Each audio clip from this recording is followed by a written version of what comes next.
Hello everyone, my name is Lowko and welcome to a new video about StarCraft II Heart of the Swarm. Today I'm going to show you an actual response that is very strong when your opponent actually Canon Rushes you. And I know this is the bane of a lot of Zerg players, and I know this is something that won't really work every time, but when it does work, it gives you an amazing feeling. So I played this game a couple of days ago on the live stream, and the chat went pretty crazy when I managed to finally pull off this strategy. And honestly, every single time I have gotten Canon Rush lately and I've executed this, I think I've gotten at least like 4 out of 5 games into a win. I think something like that. Obviously, it probably won't work if you play versus the very top of the world, but if you're anywhere below my level or my level, which 99% of the people probably will be that are watching this video, you should have a really good chance at executing this. Just keep in mind that it is not always working. So here's what I'm talking about. What I'm gonna do, my opponent is gonna open up with a Canon Rush versus me. What I'm going to do is I am going to actually Nidus network his main base. Now you might be thinking like, Lowko, who the fuck falls for that nowadays? Well, honestly, in this game, it doesn't go as ideally as I would have really liked it to go. And I don't really realize that my opponent is Canon rushing me, I believe until it's pretty late, but, you know, here's what's gonna happen.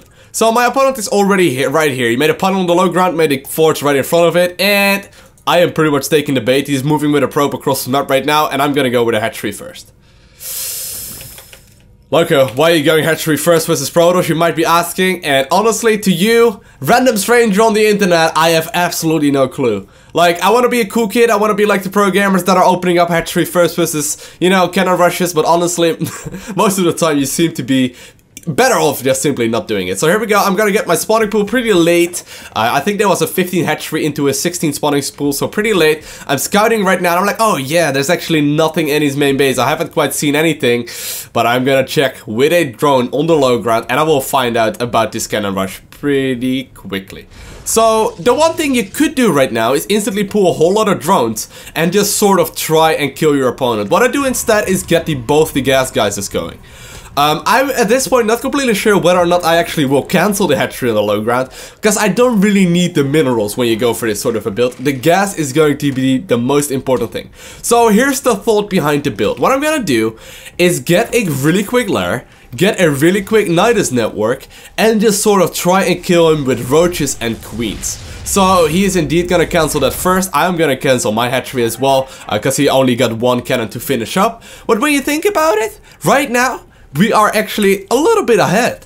Well, maybe he has a little bit more income right now than us, but we have a lot more gas than our opponent, and soon we will have a lot more tech than our opponent. So, you know, you obviously need a little bit of luck in getting your Nidus network up, but once you somehow, some way manage to squeeze out, even if it's like 3 roaches into the main or into the natural of your opponent, you just sort of straight up win. So, here's what I'm gonna do. I'm gonna get queens out, and I'm gonna go for a lair pretty much right away. I'm gonna get full saturation in my main base. That means at least 16 drones on minerals. I got full gas geyser saturation going right now as well, and he even manages to scout me right now. So I'm like, okay, well, this is really not ideal. First, I let him cancel that second cannon by not letting my own hatchery finish.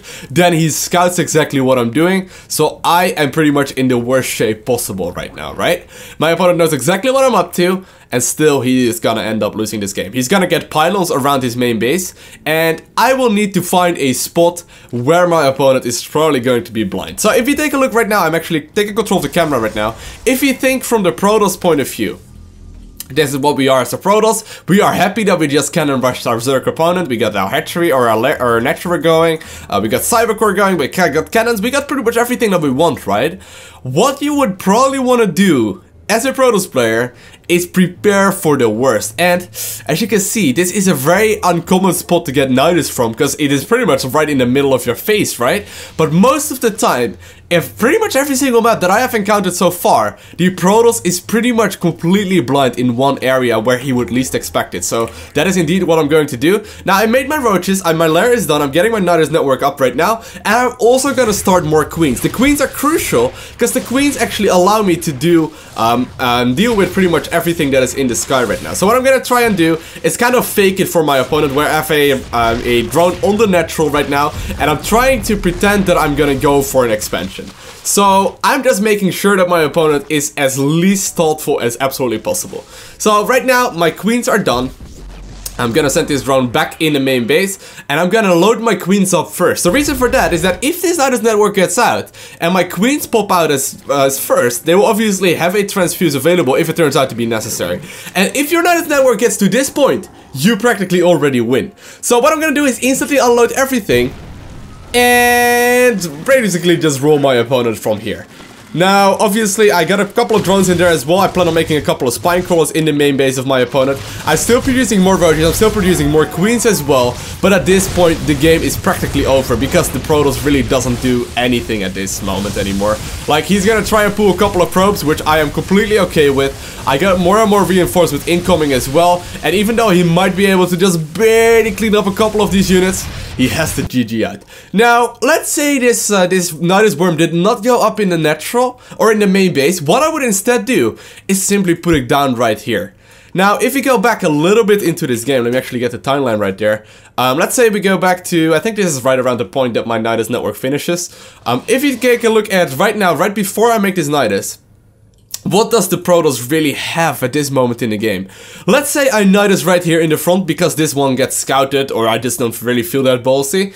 What I would actually do is simply put the Nidus down right here, and what would that have to fight? Well, how many units are right now in this Nidus network, or how many units do I have? Let's have a look at the unit tab. I get 7 roaches and 2 queens and a couple more roaches that are gonna pop out in time as well, right? That will have to go up against 1 Stalker, 1 Zealot, a Mothership Core, and 1 Cannon. That is an easy peasy win, because this Mothership Core does not have enough energy to actually deal with all of that in time.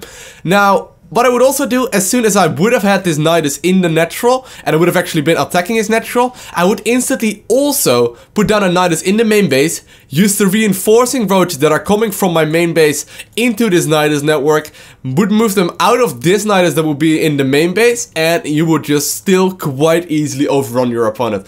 The only time a Protoss really loses, the only time a Zerg really loses in these sort of situations is when this Mothership Core is out earlier and he has a photon overcharge available. But other than that, I would definitely suggest you give this a try. Let me know in the comment section of this video how it goes, because I'm very curious. It is definitely a lot of fun to just sort of roll your opponent after a Canon Rush that was successful in a game like this, so I would give it a try if I were you. I want to thank you guys all for watching. Have an amazing day. Do not forget to smile, and I will see you in the next video.